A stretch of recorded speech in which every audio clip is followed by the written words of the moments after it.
Hey everybody, happy Wine Wednesday. Kevin and Robin here. Another fantastically sunny but chilly day out there. Oh, brisk. Just a touch. It's okay, we got wine. All kinds of ways That's all to I stay need. warm. We are talking all things Loire Valley because we have been spending a couple of weeks talking about Germany, Austria, things that really excite us, but the Loire's right up there with it right now. Yeah, if I had to pick one area right now that I was most excited about, it would definitely be the Loire. And there's so many reasons. We don't quite have enough time to talk about all of them right now, but if I could put it in a nutshell, it's about high quality wines and really good prices. Yeah, I was reading a little article this week that was really interesting, and one of the winemakers from the region said, you know, without the international market, there's not a ton of focus on Loire, so it's really about people like us telling the stories of all these winemakers and making sure that they still have a voice and they can get their stuff out there, because the quality is sensational, and it's all about terroir in Loire.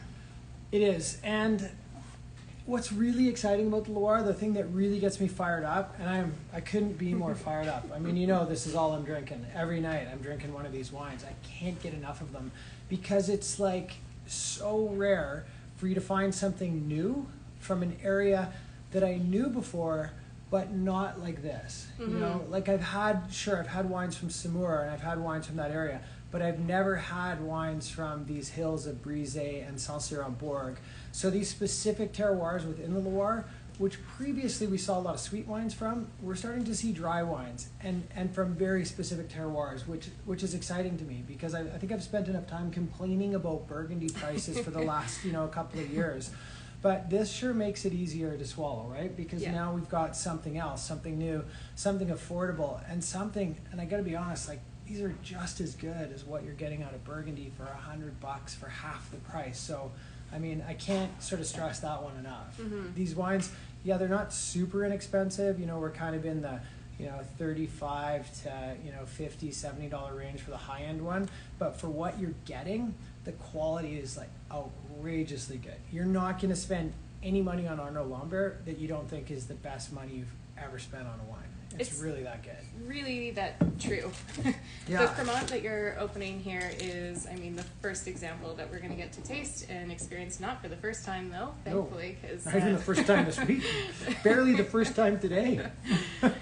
But when I am wanting to reach for a bottle of champagne and I only want to spend $34, this is the bottle that you're grabbing every single time. It's 100%. A little Chenin Blanc and Chardonnay. It's made traditional method, so the same style that you're making your champagne, and honestly, just as good. I know you like the bubbles, Thank so I leaned on it a little for you. Gotta say, I love this glass for bubbles too. I was just gonna say that. This is a great size, right? It's just the perfect amount. I love it. It just really focuses the aromatics so much. Yeah, I haven't been disappointed since adding these glasses to my home life. They're fantastic. So Lambert, I'll tell the story a little bit. I saw these wines on every wine list when I was in California. All the top restaurants I went to had these on. So I thought there's got to be something going on with this guy. So we did a little research, and it's a really interesting story. I don't have time to tell it all right now. But effectively, Arnaud Lambert's father purchased the property in Saumur, the village of Saumur, southern part of the Loire Valley, in 1996. He planted some vineyards, he bought some vineyards, and he started with a winery called Domaine Saint-Just. That was the original winery. Unfortunately, he passed away in about 2009, and Arnaud, at that point, had just started to take on the vineyards of Chateau de Brise. So he was doing such a good job with his wines that a landowner who had purchased the famous Chateau de Brise property, which came with all these vineyards, said, hey, I'm going to give this property to you on a 25-year lease because I want you farming the vineyards. I want you making the wine because you're the most promising up-and-coming guy in the village of Saumur. So he started to make these wines, and every year they just get better and better and better and better. And we've sort of jumped in now when he's been in there for over 10 years, and the quality of these wines is just outrageously good. And the really fun part, we're just showing the Perrier today, but everything is vinified just one vineyard, right? So he's really showcasing all this terroir, and for wine nerds like us, it's awesome because we're getting to see all these new terroir that we've never heard of. It's kind of like tasting, Meursault or Puy Marché for the first time. Yeah, and you don't have to be a wine nerd like us. just taste the wine. You'll get it, I promise. Yeah, these are you don't so really worth miss it, do you? No, I've been really happy with all of these. There is a little rosé version of the Cremant that he does as well, and then of course the 1948. So coming from all the oldest vines that were planted in 1948. So getting really, really cool, high quality sparkling wine at amazing, amazing price points. I think I'll open this one too, because I've I won't found bite you. on the numerous bottles that I've had at home, this wine really loves a little bit of air. So this is the Clos David. This is a single vineyard piece from limestone soils. So this is on that tufa soil. It's a really like chalky, lean, crisp, mineral-driven wine. So think if you like Chablis, like Premier Cru Chablis, that's really minerally and lean, you'll probably love this. If you love Champagne, if you love Rousseau, if you love any of those things, this is going to be right up your alley. This is from the Brise property. Yeah. So you've got really those really cool hillside, very like sort of chiseled mineral character to it. But these wines love to be open. So we're doing you a favor right now. If you come in, this afternoon or tomorrow or the next day and this bottle's been open for a little bit of time, you're going to notice it really starting to sing. Yeah, and I think that's a really great indication in terms of wanting to cellar or age a few wines, getting in on something that's $54 that you can lock away in the basement and have that's just going to be phenomenal down the road. Because again, you're not going to get that when you're buying Burgundy. It's just not at that price point anymore. Well, really, if you want to do a comparison, $54, that wine is so insanely, like it's just got so much character. $54 is going to get you basically an entry-level Bourgogne Blanc, right? So really like the bottom of the pyramid. This is the top of the pyramid. So you're getting a single vineyard piece. If this was Burgundy, this would be a Premier Cru at least. And you're getting something that has all the, it's one piece, one walled vineyard, all the energy of this guy going into just making the best wine he can from this piece and really trying to express this little piece of Saumur as best he can. This wine says so much. Like the aromatics are so bright and so present, and then it's so textural, on the palate, and you get that clean, cleansing little level of acidity and citrus note at the end. Like they're spectacular.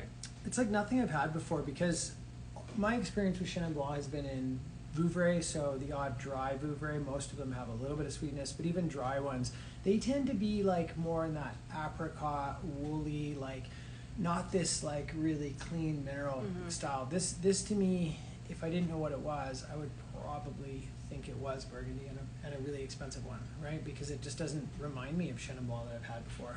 Yeah, really exciting. But do come in because we do have a few other wines from them in store. They just don't have that much of them here, so can't pop them on the website. You're going to have to come in to find out.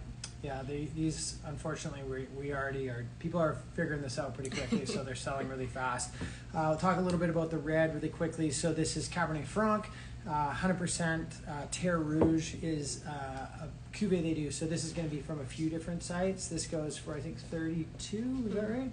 So this one is more of a really fresh, bright, drinkable style. If you've never had Cab Franc that you really loved, I would encourage you to try this because you will. It's just impossible not to love. It's such a friendly wine. It really goes well with so many different kinds of food. It really goes well. It's fun on the table. It's fun on its own. It kind of reminds me more of like almost, like a entry-level Pinot Noir. It's just super delicious. Yeah, it's bright, it's fresh, it's food-friendly, it's easy to sip with friends. It checks everything you want. Nothing not to like. Nothing not to like. Talk about your pack. Yeah, we stuck with Loire for the pack, again, because it is such a diverse region offering so many different styles of wines. So we did a little 6-pack that's online, $135, which is a steal of a deal because the bubbly alone is $35. So and that bubbly is amazing. I know, it's another one of your favorites. Absolute stunner. Like, absolutely.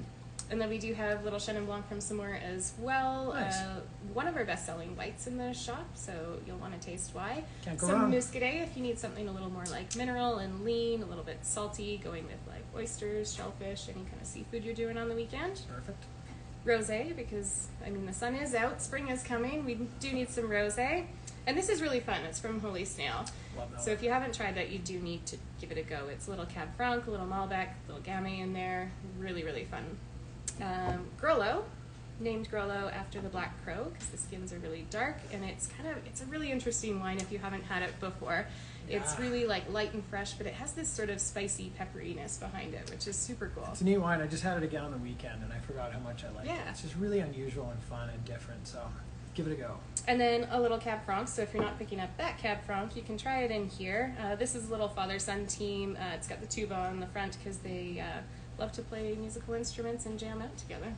Oh, sure, you can't go wrong with that. And honestly, this bubbly, it's worth just that. It's worth it alone. I had that on the weekend, and I just can't get enough of it.